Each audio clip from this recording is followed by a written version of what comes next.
Olá, pessoal. Bem-vindos a mais uma aula da série Revisando o Direito Civil. Direto aqui do curso Legal em São Paulo, comigo, o professor Durval Salge Júnior. Bom, vamos lá. Nós tínhamos visto na aula passada a questão referente ao direito da personalidade, os direitos da personalidade. Então, só para relembrar um pouquinho, recordar é viver, o que seria, então, a personalidade jurídica? Porque, hoje em dia, a gente trabalha muito as seguintes expressões: direitos do consumidor, não é? Estatuto do idoso, direitos da criança e do adolescente. Então, quer dizer, cada uma destas partes da sociedade estão protegidas por uma determinada, vamos chamar, uma determinado pedaço do direito, né? Seja isto um código, seja isto uma parte de um código. Então, nesse momento, o que o direito está protegendo? Justamente a personalidade. Veja só, o que ele está direcionando? Os direitos da personalidade. Então, só recordando um pouquinho, para você que não assistiu à aula passada, o que é a personalidade? Personalidade é o primeiro bem que a pessoa recebe aqui na Terra. Isto é, todo o que seria, então, a pessoa natural? Aquele ser humano nascido de uma gestação feminina vivo. Muito bem. Assim que ele nasce com vida, recebe ele do direito, né, uma personalidade. Até a própria legislação ela cita: esse nascido vivo ele já tem o direito da personalidade, mas a lei põe a salvo já os direitos desde o nascituro, ou seja, desde a concepção.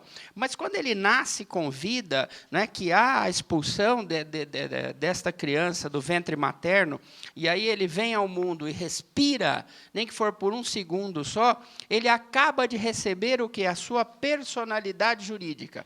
Então, o Código já diz: quem tem esta personalidade jurídica tem uma aptidão para os atos da vida civil. É óbvio que nós vimos também na aula passada que, embora ele tenha personalidade, esta pessoa, este ser humano, ele ainda não terá sua capacidade. Ele será o que? Absolutamente incapaz, né? Então, nesse momento, é necessário que ele seja representado. Mas ele já é em si o quê? Um sujeito de direito, lógico, apenas limitado à sua capacidade. Mas ele já tem personalidade. E esses direitos da personalidade acompanham aí esta pessoa natural por toda a sua vida. Então, eu até gostaria de dizer a vocês o seguinte: como eu estudei pelo Código Antigo, o Código de 16, naquele código nós não tínhamos os direitos da personalidade. Os direitos da personalidade foi uma novidade nesse código recente agora. Vamos pensar o sentido da personalidade. Em linhas gerais, os direitos da personalidade estão ligados ao próprio corpo, que é um ser humano, né? Ao nome, como esse ser humano será conhecido, o que ele vai dizer, né? a sua imagem que fica perpetuada, né? E depois, por fim, a sua intimidade. Então, para cada parte dessa daqui, o direito vai trabalhar, eventualmente, uma legislação, fora o Código Civil brasileiro, que também vai cuidar daquilo que o próprio Código cuida. Por exemplo, do próprio corpo, nós temos a Lei 9434, de 97, que vai cuidar da remoção de órgãos, tecidos e partes do corpo. Com relação à palavra e à imagem, a Lei 9610, de 98, que cuida de direitos autorais. E, por fim, o direito da intimidade, que está no artigo 21 do Código Civil, mas também está na Constituição Federal e em outras legislações. Então, eu gostaria, antes de mais nada, nós faremos isso muito pouco durante o curso, mas faremos, dar uma lida em alguns dispositivos do Código que são importantes para que nós possamos verificar melhor essa questão. Então, vamos lá. Vamos pegar o seguinte, começando por aqui. Diz lá a lei: os direitos da personalidade são intransmissíveis e são irrenunciáveis. Já deixando claro, nesse momento, quando o artigo 11 do Código Civil brasileiro diz que esses direitos são intransmissíveis e irrenunciáveis, o cuidado que o direito tem com a personalidade. O carinho que o direito tem por esta personalidade. Por que é que nós temos tanto carinho pela personalidade? Por que é que o direito devota, ele começa já arrasando o quarteirão, esse ponto do Código. Intransmissíveis, irrenunciáveis, então o negócio é maravilhoso, espetacular. Por quê? Porque, se você for pensar bem, o que é um ser humano, se não com esse esqueleto? O seu próprio corpo, o seu nome, as suas palavras, o que ele vai deixar nesse mundo, a sua imagem e, por fim, a sua intimidade. Então, por uma hipótese, daqui a pouco nós vamos ler só alguns artigos do Código, muito rapidamente, para a gente poder discutir isso daí a fundo e compreender bem a dinâmica. Não é? Vocês, por exemplo, imaginem aí uma rede de televisão que falsamente imputa a determinada pessoa alguma desonra. Acaba com a imagem dessa pessoa. Acaba com a imagem dessa pessoa. Então, o que acontece? Esta pessoa é agredida na sua imagem. A sua imagem é arranhada, ela passa a ser vista por toda a sociedade como uma pessoa má, como uma pessoa que não tem decência. Então, de repente, uma reportagem, ou de repente uma exposição mal feita, coloca o quê? A imagem da pessoa no lixo e fere de morte a sua personalidade. Então, isso é muito protegido. O direito tem um carinho muito grande por isso. Imagine a sua intimidade. Daqui a pouco nós vamos falar um pouco sobre isso daqui. Então, por favor, vamos ter um pouco de cuidado, porque é uma área do direito muito bonita, uma área do direito muito potente. É uma área do direito que assegura que você, que o seu filho, o seu neto e todas as pessoas, seres humanos que você conhece, aí algum outro doutrinador faz uma exceção à sogra, não é? Então, o que acontece? Aqui nós temos o quê? Justamente esta segurança. Eu posso me assegurar que todos os dias da minha vida eu levanto, não é, pela manhã, e eu estou protegido pelo direito. Meu corpo, minha palavra, minha imagem, a minha intimidade e o meu nome. Então, vamos lá. O que diz o artigo 11? Com exceção dos casos previstos em lei, os direitos da personalidade são intransmissíveis e irrenunciáveis. Então, vamos lá. Nem todos... Isso é importante. Nem todos os direitos da personalidade são intransmissíveis e irrenunciáveis. Ô, Durval, onde eu tenho a exceção? Na lei. O próprio artigo 11, ele começa dizendo o seguinte: são, mas não são todos. É isso que ele está querendo dizer aqui. E onde, então, eu vou encontrar esses direitos da personalidade que são exceção? Justamente na lei. Na lei. Não podendo o seu exercício sofrer limitação voluntária, ou seja, pela própria pessoa. Um artigo importante, o 12, pode-se exigir que cesse a ameaça ou a lesão ao direito da personalidade, e exigir e reclamar perdas e danos, sem prejuízo de outras sanções previstas em lei. Olha, é um artigo, um dispositivo que, na minha humilde opinião, nem precisava de ter, né? Qualquer lesão ou ameaça a qualquer direito, incluindo da personalidade, já tem previsão legal de ter amparo do processo civil, ter amparo do Poder Judiciário, o direito a amparar. O próprio corpo do direito já diz, né, quando o seu direito é violado, quando o seu direito é ameaçado, você que se sente violado, que teve essa ameaça ao seu direito, pode procurar o quê? Exercer, então, né, essa lesão, essa ameaça, reclamar disso daí, inclusive perdas e danos morais, como no caso da intimidade. Então, essa previsão do 12, na realidade, mas por que o direito faz isso daí? Por que o direito usa dessa redundância? Mas, meu Deus do céu, se isso já existe no organograma jurídico, por que é repetido no 12? Justamente para dizer o seguinte: meu caro amigo, estamos diante de um direito que é muito querido, que é o direito da personalidade. Então, ele repete justamente pela importância dele. Vamos verificar, então, aqui o próximo dispositivo, né? Salvo por exigência médica, que é o 13, é proibido o ato de disposição do próprio corpo, quando importar diminuição permanente da integridade física ou contrariar os bons costumes. Bom, veja só que importante. O próprio corpo, isto é, o ser humano, para que ele possa ser considerado um ser humano, em linhas gerais, por favor, é necessário que ele tenha em si uma integridade do seu corpo humano. Então, se em qualquer momento esta pessoa, né, quiser dispor de parte do seu corpo, órgão, tecido, partes do corpo, é necessário que seja observado todo um organograma jurídico para que isso seja feito pela 9434/97, porque a partir do Código Civil Brasileiro já diz, não é, salvo por exigência médica, é proibido a pessoa fazer isso. Né? Então, vamos lá. É lógico que aí o médico é quem vai balizar se há ou não a necessidade de extração dessa parte do corpo da pessoa.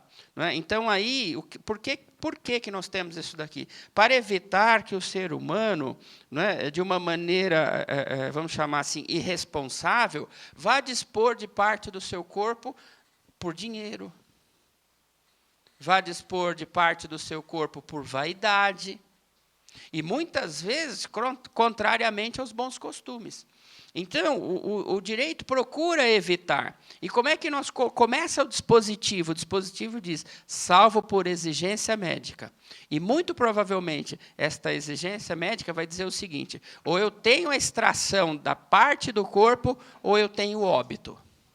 Então, esta pessoa corre o quê? Corre um perigo de vida. Então, aí, muito provavelmente, o médico vai optar pela extração, pela remoção de parte do corpo humano. Eu trabalho aqui em São Paulo e eu já dei alguns pareceres, e um dos pareceres que eu dei é justamente isso daí. Não está bem vinculado ao direito da personalidade, mas o que acontece? Quando há extração dessa parte do corpo humano, o que o hospital faz com ela? Vamos imaginar o seguinte, um acidente automobilístico e a pessoa perde um braço. Então, o braço, ou chega com o braço praticamente perdido. Então, há amputação do membro. E o hospital fica pensando, meu Deus, o que eu faço com esse pedaço de braço? O que eu faço com esse pedaço de perna? Não é? Então, assim, qual é a disposição? Então, eu tenho um parecer meu que diz como é que deve ser descartado essa parte do corpo humano. Bom, vamos lá, pessoal. Vamos trabalhar, então, o 14. O 14 é o seguinte, é válido com objetivo científico ou altruístico a disposição gratuita do próprio corpo no todo ou em parte para depois da morte. Bom, aqui é necessário fazer o seguinte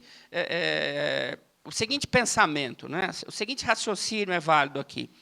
Enquanto estou vivo, eu não posso pegar o meu corpo e falar, está aqui. Não. Essa doação ela é post-mortem. Eu posso manifestar em vida o desejo de doação de órgãos. Eu posso manifestar em vida o desejo de que meu corpo seja estudado por acadêmicos de medicina, ou de odontologia, enfim. Não é? Agora, veja só, mas a minha declaração é em vida, mas a disposição do meu órgão, a disposição do meu corpo é depois da vida, ou seja, pós-mortem. Então, aí sim, e olha que interessante, gratuito. Por quê? Porque, enquanto tenho alma, sou considerado ser humano. Porque daqui a pouco nós vamos ver aqui, olha, a questão do fim da pessoa natural, que é a questão da morte, não é? da morte presumida.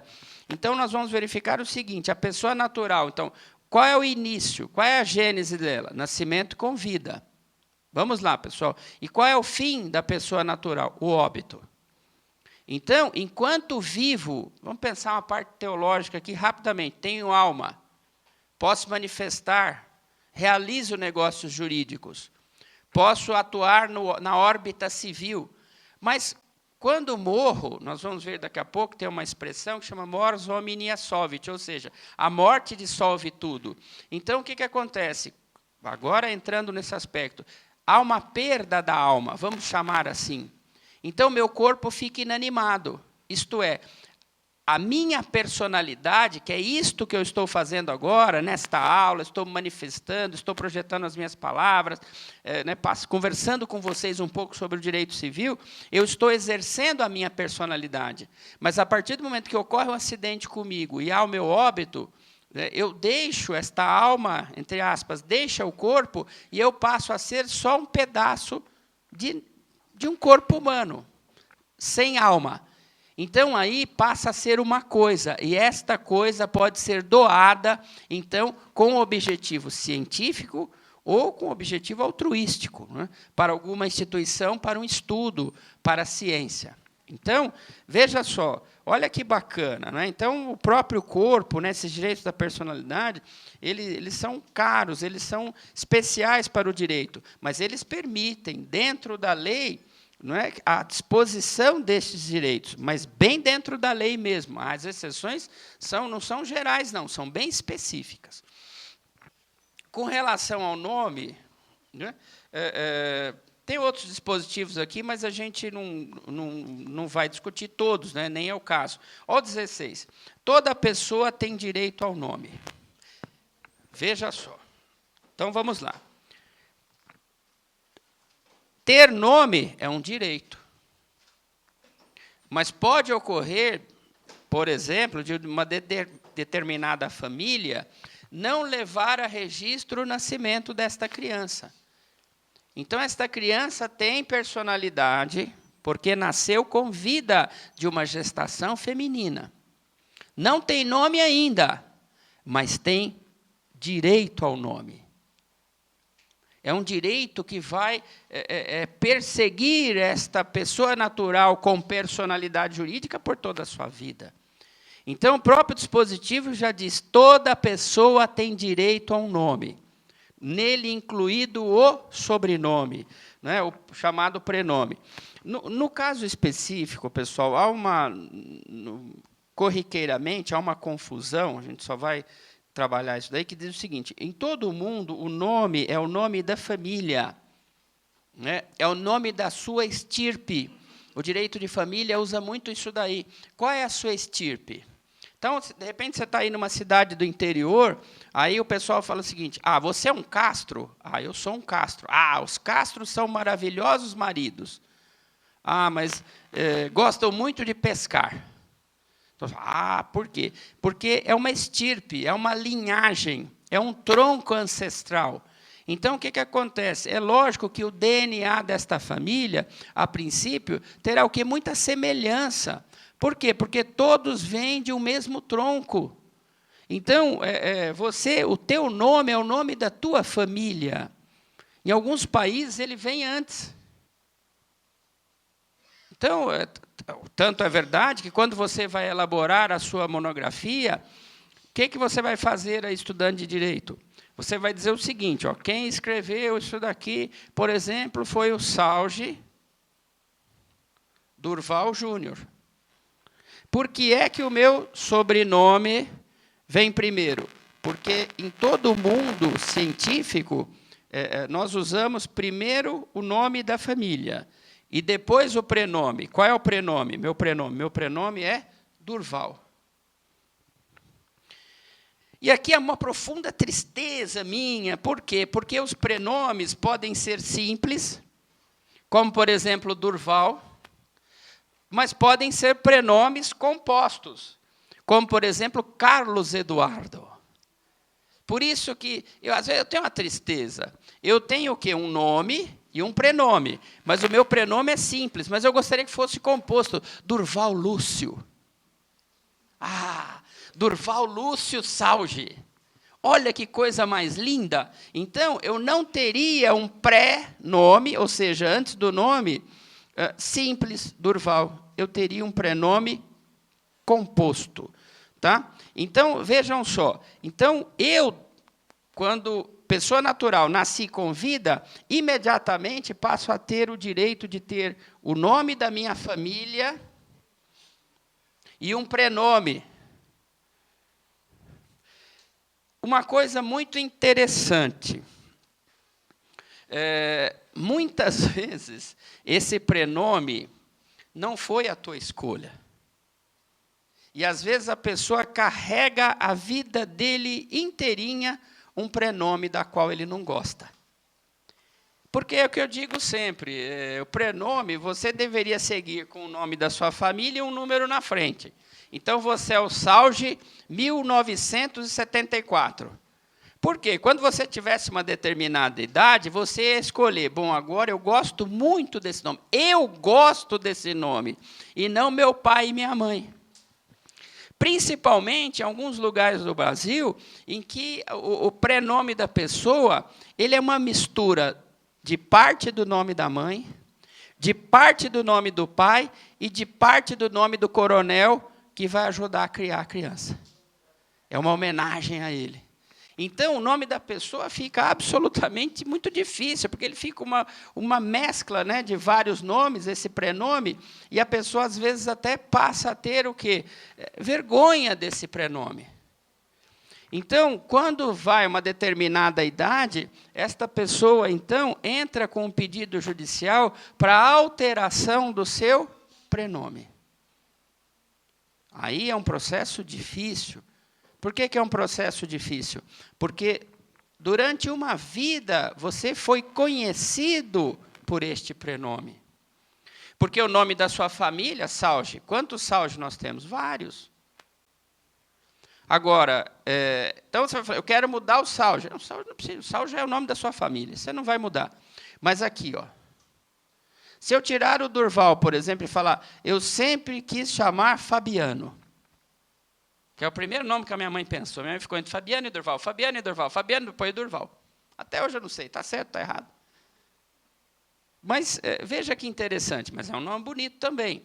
Então, se eu, Durval, quiser trocar por Fabiano, o que acontece? Você vai chegar e falar assim, de quem que é essa aula? Do professor Fabiano Salge. Ah, eu não vou assistir. Eu quero assistir a aula do Durval. Mas eu mudei o nome. Ah, então deve ser outra pessoa. Não, é o mesmo. Mas quando você altera o prenome, você passa a não ser mais reconhecido como você mesmo. Por isso que é um processo que o Poder Judiciário vai avaliar muito especificamente por que motivo você quer alterar esse prenome. Por quê? Porque, entre aspas, você inicia uma nova vida. Mas lembre-se sempre, desde que você nasceu com vida de uma gestação feminina, você já tem direito ao nome, aí incluído o nome e o prenome. Tá?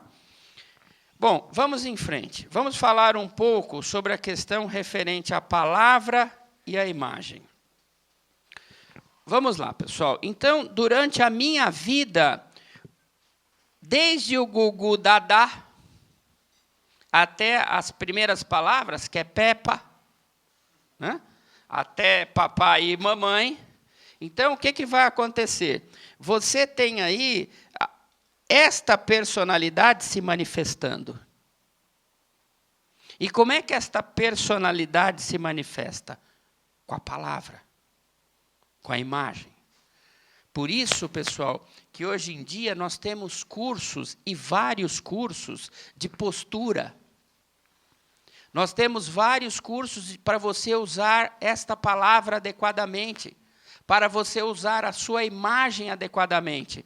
Por quê? Porque muitas vezes esta imagem é vendida. Quando a pessoa é muito bonita, muito provavelmente ela é convidada para ser modelo e aparecer em revistas. Por quê? Porque você, ao folhear uma revista e encontrar uma pessoa bonita, fala, nossa, que bonito, o belo agrada. Isso é filosófico. Não é? Lógico que beleza é uma coisa muito técnica, muito difícil. Mas, então, a pessoa passa a usar a sua imagem de forma comercial. Pode, as exceções estão na própria lei. Então, outra coisa muitíssimo protegida, a imagem. Aquilo que você diz, por exemplo, um livro que você escreve, uma ideia que você coloca no papel, uma monografia, um artigo para um jornal, não é uma palavra sua, não é uma manifestação da sua personalidade? Então, tudo isso daí está protegido por uma legislação que é a Lei de Direitos Autorais. Muito importante, viu? Você é acadêmico de direito, você é colega advogado, dá uma lida nela, é uma coisa muitíssimo interessante, uma legislação muito importante. E eu diria para você até que um dos pilares dos direitos da personalidade é justamente a palavra e a imagem. Próximo, intimidade. Olha, aqui eu tenho que começar contando uma história para vocês, que é a seguinte, para a gente poder compreender bem isso daqui. Todos nós, na sociedade, podemos dizer que atuamos como atores, como atrizes. Isto é, você não é verdadeiro? Não estou dizendo isso. Estou dizendo que uma parte da sua vida, você, vamos chamar assim, você cria uma casca. Aí você vai me dizer, quando você, então, é realmente você mesmo? Quando você está na intimidade do seu lar. Minha esposa mesmo, muitas vezes, diz o seguinte, você lá com seus alunos, você fala muito, você é disponível, você é uma pessoa super simpática, e aqui em casa você é um porre, cheio de toques. Mas é lá que eu sou eu mesmo. É lá que eu sou essa pessoa chata, é lá que eu sou essa pessoa brava, é lá essa pessoa que está cheia de toque para ver se a porta fechou 14 vezes, igual, não é? Outros aí eu ia falar alguma coisa, enfim. Não é? Toque é uma coisa que qualquer um pode ter. Será que eu fechei o carro? Fechei. Aí você voltou, eu vou ver se eu fechei de novo. Não é? Então, o que acontece? Mas onde eu me sinto protegido para usar, por exemplo, a minha pantufa do TAS? Na minha intimidade. Tanto é verdade que a Constituição Federal, presta atenção, aluno de direito, para você ver como o direito é bonito, eu sou apaixonado por essa ciência. O que diz a Constituição Federal? A casa é o asilo inviolável do cidadão. Asilo inviolável. Isso quer dizer o seguinte, quer dizer que quando eu estou dentro da minha casa, eu estou num bunker jurídico. Eu estou especialmente protegido pelo direito. Ninguém entra na minha casa se eu não permitir, nem mesmo a polícia, num determinado horário. Por que é que eu tenho essa proteção absolutamente espetacular? Primeiro, está protegendo um direito meu da personalidade. Por quê? Porque dentro da minha residência, dentro do meu lar, é que eu sou verdadeiramente o Durval. Então, é lá que eu tenho a minha intimidade. Então, por isso, é que essa intimidade é muitíssimo protegida, pessoal. Quantos e quantas vezes você não vê nos jornais que a pessoa diz o seguinte, a pessoa teve violada a sua intimidade e vai ingressar com a ação de indenização. Por quê? Aqui que você, estudante, tem que massacrar quando alguém falar, porque é um direito da personalidade. A pessoa foi violada no momento de maior, vamos dizer assim, honestidade com ela mesma. É quando ela está dentro de casa. Quando ela deixa o teatro da vida e ali ela mostra a sua verdadeira face. Então, às vezes, você vê nessas revistas de fofoca e jornais, fala assim, nossa, dá uma olhada nesta cantora, como ela é em casa. Porque ali que é ela mesma. Ela vai lá num programa de auditório, vai em outra, ali ela é uma casca. Mas em casa ela é daquele jeito. E não tem nada de errado. Mas nós devemos proteger a intimidade desta pessoa. Então, diz lá o seguinte, a vida privada da pessoa natural. Então, nós temos a vida pública, aqui não está falando vida pública. Aqui está falando a vida privada. A vida privada da pessoa natural, ser humano, nascido com vida de uma gestação feminina. É inviolável.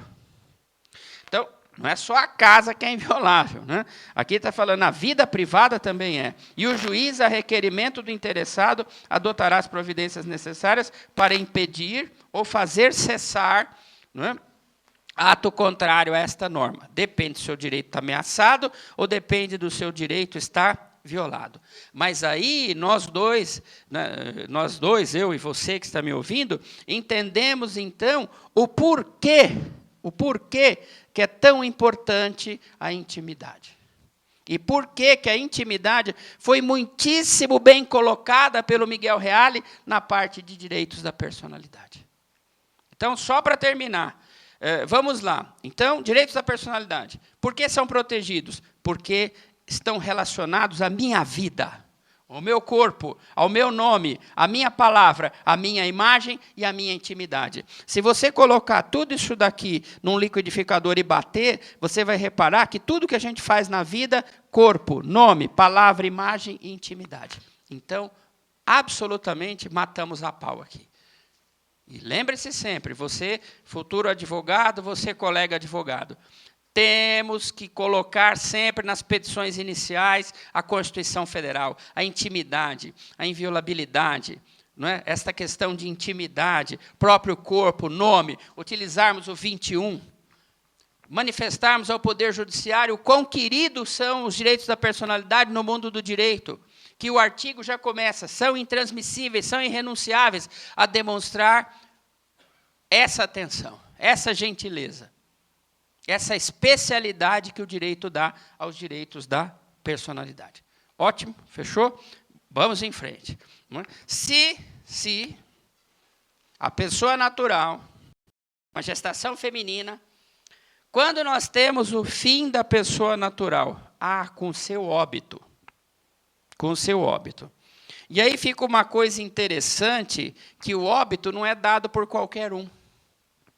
O óbito tem que ser dado por quê? Por um profissional da medicina. O médico tem que dar um atestado. Você não tem uma certidão de nascimento, então você terá o quê? Uma certidão de morte. Essa certidão de morte se chama atestado de óbito. Um atestado de óbito eu gosto, porque eu sou curioso para saber que a pessoa morreu, eu vejo aquelas coisas, eu acho aquilo tão lindo, falar lá que morreu. Não, até isso vem. Mas o que é mais importante? Saber quando esta pessoa nos deixou. Por quê? Porque isto tem consequências jurídicas. Estão aqui. Então, o atestado de óbito não é um documento vazio. O atestado, você pega o atestado, é só mais um documento. Não. Eu diria que é um dos documentos mais importantes da vida da pessoa. Por quê? Porque a partir do atestado de óbito, a partir do momento que o médico, que este profissional capacitado reconhece que você faleceu, que você nos deixou, o que ele vai, intimamente, ele vai dizer juridicamente? O fim da pessoa natural. E isso tem consequências. A primeira, não há uma ordem aqui, acontecem aí todas ao mesmo tempo. Mas eu costumo sempre dizer o seguinte, eu dei muitos anos, eu lecionei na graduação de Direito, mais de 2 décadas.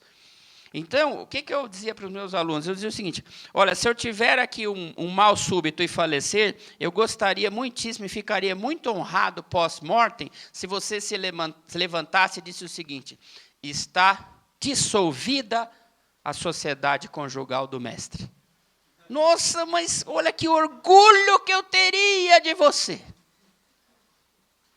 Porque no momento que aqui faleço, a quilômetros de distância, meu casamento está dissolvido.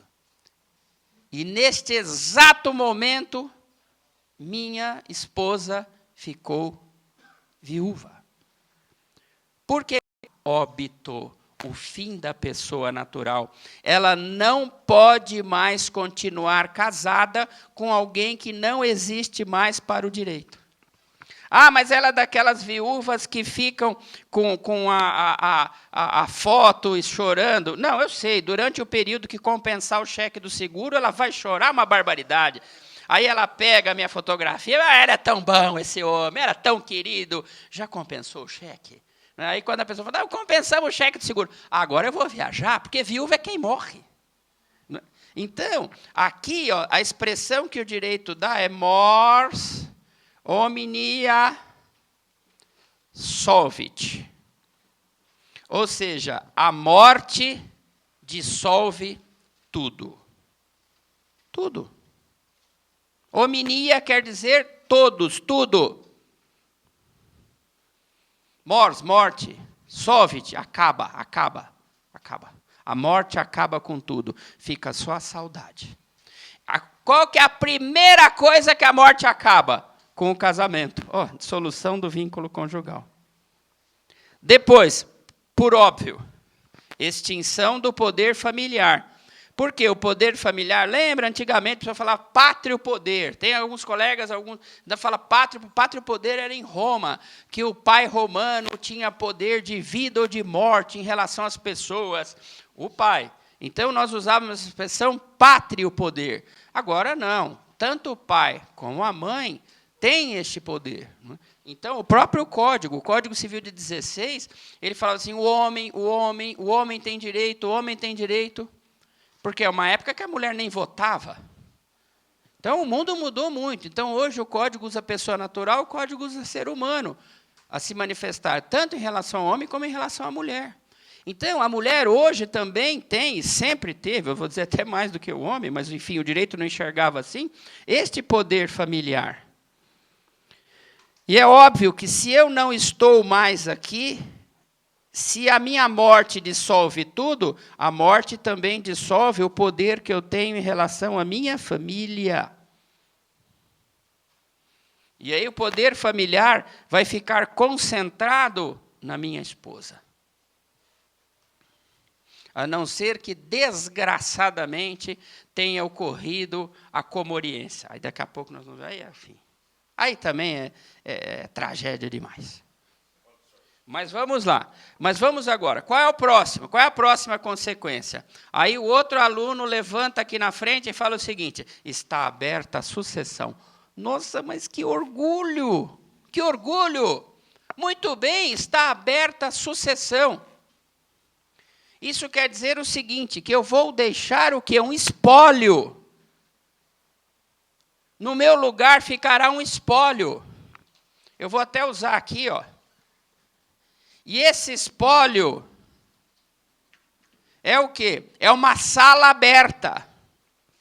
Vamos lá, vamos enxergar assim. Então, aqui está a sala do Durval falecido. E está aberta a sucessão. Então, a porta se abriu.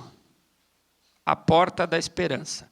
Então, todo mundo aqui que vai entrar aqui vai se habilitar para a minha sucessão. Quem vai entrar aqui? Os filhos do meu casamento, a minha esposa como cônjuge meira. Como eu não fiz besteira, eu não pulei cerca nenhuma, né? Poderia concorrer aqui uma moçada fora do casamento. Por que está aberta a sucessão? Para que as partes vão concorrer, para que as partes venham concorrer, para que todos venham, não só aquelas pessoas que descendem, que são a minha linhagem, que é a minha companheira, que não é a minha linhagem, a minha esposa não é Salge. Tanto é verdade que o direito fala agora, a mulher tem a oportunidade de usar ou não usar o nome do marido. Por quê? Porque a mulher não é Salge, minha esposa não é Salge, minha esposa é Miquelon. Então, ela não vem da minha linhagem, ela é de uma parte da Itália, eu sou da outra, completamente diferente as nossas famílias. Então, ela está lá pertinho da França, eu estou mais distante. Então, o que acontece? Agora, os meus filhos são metade Salge, metade Miquelon. Então, o que acontece? Eles vêm concorrer. Só eles? Não. Vem uma moçada também, que são os meus credores. Que são meus outros filhos, muito mais vorazes do que aqueles. A sucessão não é só para... Não, a sucessão é para pagar conta também. A sucessão, tanto é verdade que normalmente a pessoa faleceu sem deixar bens. Por quê? Porque nós já sabemos, então, que a sucessão poderá ser uma sucessão deserta no que diz respeito a patrimônio. Mas a sucessão tem que ser aberta, tá? Até para constatação, se houve ou não houve. Aí você vai, todo aquele procedimento que você vai estudar aqui conosco, em Revisando o Direito Civil, está estudando aí na sua faculdade, ou vai estudar, ou já estudou. Se for um colega meu que já passou por essa disciplina nossa, lá no 5º ano. Então, a abertura da sucessão. A porta aberta para que todos venham, então, concorrer ao que eu deixei. A questão a penalidade, a questão direito penal, a questão a pena. Né? Então, o que acontece em referência às penalidades aqui criminais? Estão extintas, porque a pena não passa da figura da pessoa. Ninguém pode sofrer uma condenação criminal por outrem. Então, se o pai cometeu um crime, não é justo que o filho o quê? Vá pagar por este crime. Mas é diferente no direito civil, viu, pessoal? É diferente no direito civil. As dívidas contraídas pelo pai, né, serão pagas até o limite da minha herança. Né? Então, até o limite, se eu deixei, pelo amor de Deus, deixei R$1.000 de patrimônio e R$300 de dívida, então, esse pessoal vem para cá, come esse patrimônio que sobrar é dos meus filhos. Se a ordem for inversa, mais dívida e menos patrimônio, né, os credores pegam, mas meus filhos não pagam a diferença. Por quê? Porque na sucessão, não é, a obrigação de pagar o que o papai não pagou vai até o limite daquilo que eu vou receber. Lógico, pessoal, a não ser que você tenha sido fiador de coisa do seu pai, devedor solidário, enfim. Há toda uma discussão nesse sentido, mas eu estou trabalhando aqui nessa. Então, vamos lá. Qual é o fim da pessoa natural? Óbito. Quem atesta óbito? Profissional capacitado. Estas são, em linhas gerais, as consequências. Vamos falar um pouquinho agora sobre ausência. A ausência, na realidade, eu tenho que falar, né, infelizmente, não é, foi meu professor no curso de Direito, né, o mestre Ulisses Guimarães, me deu aula no 1º ano. Então, o que aconteceu? Ele está desaparecido. Então, muito se diz se ele não estaria na morte presumida, não é? Ou se seria uma ausência, enfim. Veja só, então vamos discutir daqui a pouco. Mas vamos pensar, então, numa outra circunstância. Alguém, e tem muito, viu, pessoal? Tem muito. Me veio até a cabeça agora a irmã daquele lutador de MMA que está desaparecida. Essas pessoas que simplesmente somem sem deixar rastros. O direito e as pessoas não têm certeza se elas ainda vivem. E eu não tenho ninguém para atestar o seu óbito. Então, eu fico num limite entre a vida, que a pessoa estava comigo até ontem, e a morte.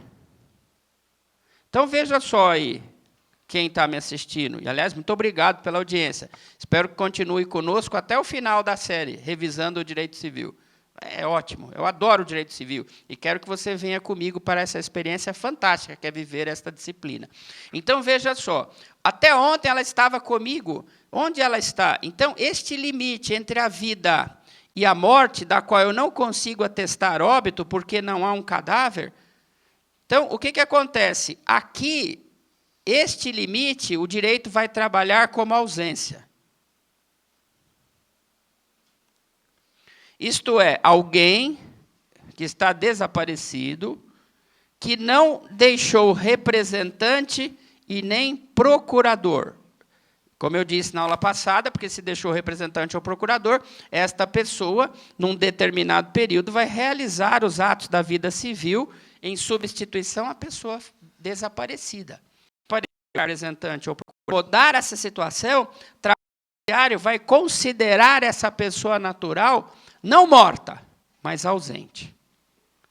E as consequências estão no Código Civil. É lógico que a gente está aqui trabalhando apenas, então, somente com uma revisão. Mas eu gostaria, depois que você desse uma olhada, eu até acho que é muito pesado o tempo da ausência. Eu acho que ele poderia ser um pouco menor. E é todo um procedimento muito burocrático. Mas eu acredito que qual foi a ideia do direito? Evitar que qualquer desaparecimento você considere a pessoa ausente. Por quê? Porque muitos desaparecimentos podem ter ocorrido por quê? Por bater a cabeça, perder a memória, e logo esta pessoa retorna ao seio do lar. Se vocês forem lembrar, vamos usar, aqui tem uma expressão de um filme, que é aquele do Tom Hanks, eu não me lembro o nome dele agora, especificamente, em que ele fica numa ilha, o avião da Federal Express cai. Vocês puderem me ajudar? O náufrago, né? O náufrago, isso, o náufrago. Então, o que acontece? Veja só, o avião caiu, até nós vamos discutir daqui a pouco a questão da morte presumida. Então, todo mundo acha que morreu. Tanto é que, quando ele volta, a esposa dele tem até outro. Casada mesmo, oficialmente, enfim. Então, fica uma coisa extremamente desagradável. Por quê? Porque o sentimento era de que ele nos deixou. E, no entanto, ele está aí. Então, o direito tem essa exigência pela ausência, até para evitar esse tipo de coisa, né?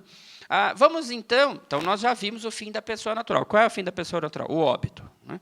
Agora, vamos conversar um pouquinho sobre a questão da morte presumida, não é? Então, se nós formos trabalhar essa questão, nós vamos verificar o quê, né, pessoal? Até tem toda uma parte que diz o seguinte, diz aqui, a existência da pessoa natural termina com a morte, mors omnia solvit. Presume-se esta quanto aos ausentes, né? Aos ausentes, então, uma morte presumida, nos casos em que a lei autoriza a abertura da sucessão definitiva. Aqui, o que ele está querendo dizer aqui, sem fazer uma leitura e você ficar aí perdido? Ele quer dizer o seguinte, que durante este período, o direito, além de considerar você ausente, além de dar a você, entre aspas, uma morte presumida pela ausência, o que ele vai fazer? Ele vai começar a abrir a sua sucessão, que é uma consequência do óbito. Mas já é assim rápido, já passa os bens para todo mundo? Não, não, não, não. É um período extremamente difícil, extremamente espinhoso, até muito longo, até que eu tenha a sucessão definitiva. É aberta uma sucessão provisória e depois só lá no final uma sucessão definitiva. Então, o que diz aí o próximo dispositivo? Então, pode ser declarada a morte presumida sem decretação de ausência. Então, vamos lá, pessoal. Vamos entender o seguinte. Eu tenho a morte mesmo. Essa morte, o que eu tenho? Atestado de óbito. O que depois eu tenho? Eu tenho a ausência. Que diz lá, olha, a ausência é, entre aspas, uma morte presumida. Mas por que ela não é morte presumida? A parte da doutrina até não aceita, porque ela não está no 7º, né? Ela está no 6º. Mas é só uma discussão. Então, eu tenho a ausência e depois, ao final, eu vou ter a morte presumida. Então, eu tenho 3. Morte, 1. Ausência, 2. E a morte presumida. E olha como é que começa o dispositivo aí da morte presumida. Pode ser declarada a morte presumida sem decretação de ausência. Então, a morte presumida pula a ausência. Sem a declaração de ausência.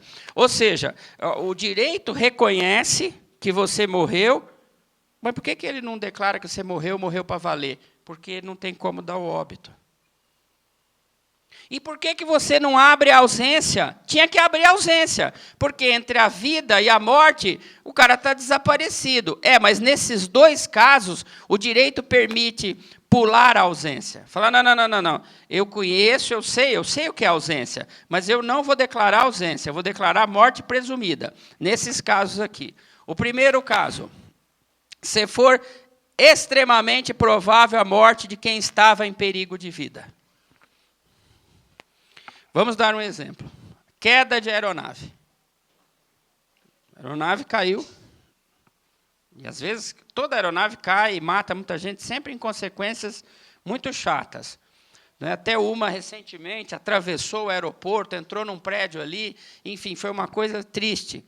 Então, muitos corpos, muitas vezes, você não acha. Aí, o que você vai dizer? Olha, eu estou aqui com o cartão de embarque dele. Ele embarcou na aeronave. E faz um mês que não volta para casa.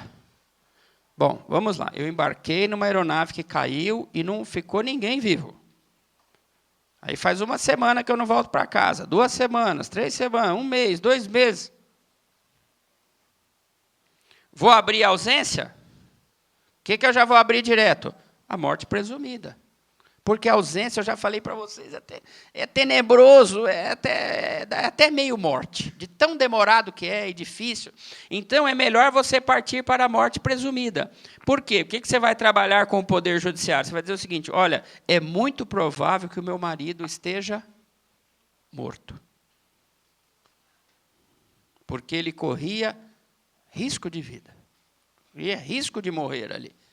Né? Então, e o próximo, aqui, diz o seguinte.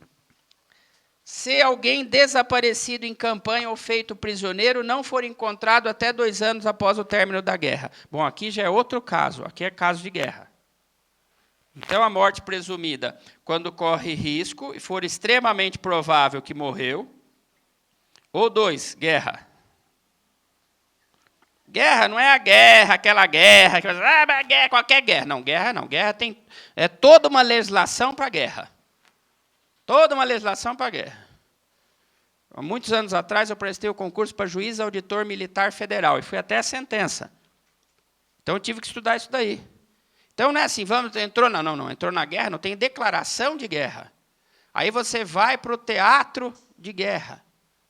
E lá, de repente, você desaparece. Pessoal, na guerra, você desaparece mesmo.